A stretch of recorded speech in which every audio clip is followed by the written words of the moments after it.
Welcome to my channel Sarkari teacher journey. अभी हम start करेंगे Hindi pedagogy revision. UP TET का एग्जाम आने वाला है 2, 3, 4 जुलाई को होगा। ठीक है, तो इसमें हिंदी शिक्षण विधियां देखेंगे। सबसे पहली विधि है प्रत्यक्ष विधि, डायरेक्ट मेथड। इसमें भाषा को भाषा के माध्यम से सीखते हैं, ट्रांसलेशन नहीं होता है। एग्जाम्पल में पुस्तक दिखाकर सीधे पुस्तक सिखाना होता है। ठीक है, इसका कीवर्ड अगर हम लोग याद रखेंगे तो ये होगा लर्निंग बाय डूइंग। ओके, दूसरा मेथड है व्याकरण अनुवाद विधि, ग्रामर ट्रांसलेशन मेथड। इसमें नियम पहले होता है फिर अनुवाद कराते हैं। जैसे राम गोज टू स्कूल, पहले इसका नियम बताएंगे फिर हम लोग इसका ट्रांसलेशन बच्चे को सिखाएंगे। एग्जाम पॉइंट ऑफ व्यू से अगर देखें तो ये अगर पूछा जाएगा सबसे पुरानी विधि क्या है हिंदी टीचिंग मेथड में, तो वो हम लोग क्या बोलेंगे, व्याकरण अनुवाद विधि, ग्रामर ट्रांसलेशन मेथड। फिर आती है तीसरी आगमन विधि, इंडक्टिव मेथड। इसमें रूल बाद में बताते हैं और एग्जाम्पल पहले बताते हैं। ठीक है, पहले बता दिया कि राम पढ़ता है, ये एग्जाम्पल हो गया किसका, प्रेजेंट इंडेफिनिट टेंस का।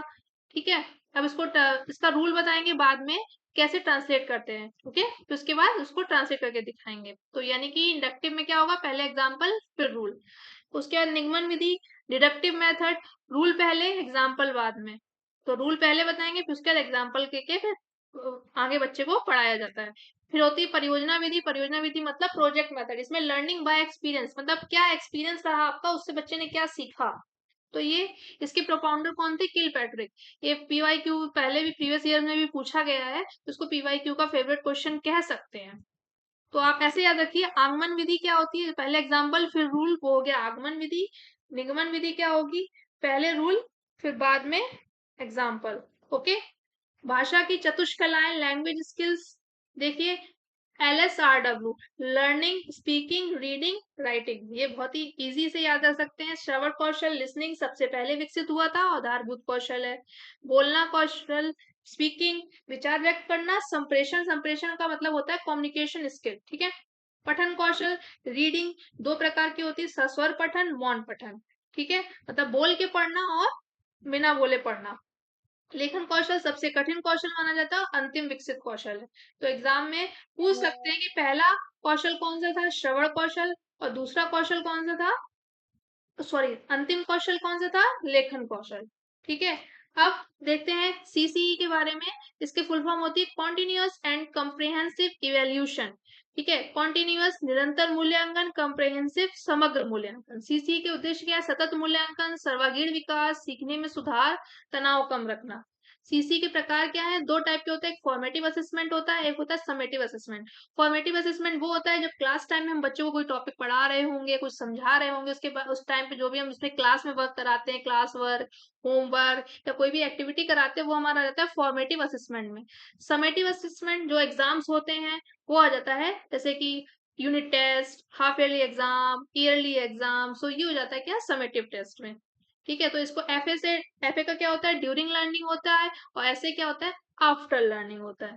तो आराम से इसको देखिए, मैंने लिस्ट बना दी है, आप इसका स्क्रीनशॉट लेके रख सकते हो और लेटे लेटे भी इसको रिवीजन कर सकते हैं आराम से।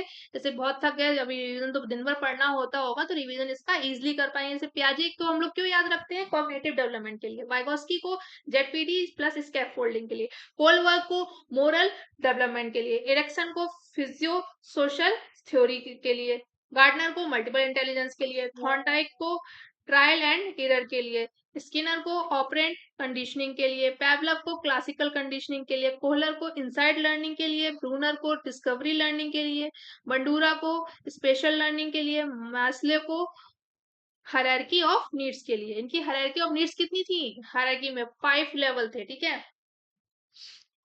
और इनका सीक्वेंस क्या रहता था, बॉटम टू टॉप रहता था, ये भी याद रखिएगा हायरार्की का। पियाजे की स्टेजेस हमें याद रखनी है, एसपीसीएफ निमोनिक्स से याद रखना है। S for sensory motor, P for pre operational, C for concrete operational, F for formal operation. ठीक है, इरेक्शन ट्रिक याद रखो, trust, autonomy, initiative, industry, identity. Kohlberg trick याद रखो, प्री कन्वेंशनल पोस्ट। 3 लेवल थे कोल वर्क की theory में और 6 स्टेजेस थी। क्वेश्चन ऐसे भी आ जाते हैं। गार्डनर ने इंटेलिजेंस में 8 इंटेलिजेंस के बारे में बात किया था, music, logic, language, body, spatial, interpersonal, intrapersonal और नेचुरलिस्टिक। ठीक है, फिर से देख लो एक बार, लास्ट में डिवीजन देख लो। आगमन कैसे याद रखो, पहले एग्जाम्पल बाद में रूल, आगमन। निगमन पहले रूल बाद में एग्जाम्पल। प्रथम भाषा कौशल, फर्स्ट लैंग्वेजेस के अलावा क्या था, श्रवण, लास्ट में क्या था, लेखन। सीसीई को एफए और एसए याद रखेंगे, पियाजे cognitive, Vygotsky, ZPD, Kohlberg, moral, Gardner, multiple intelligence.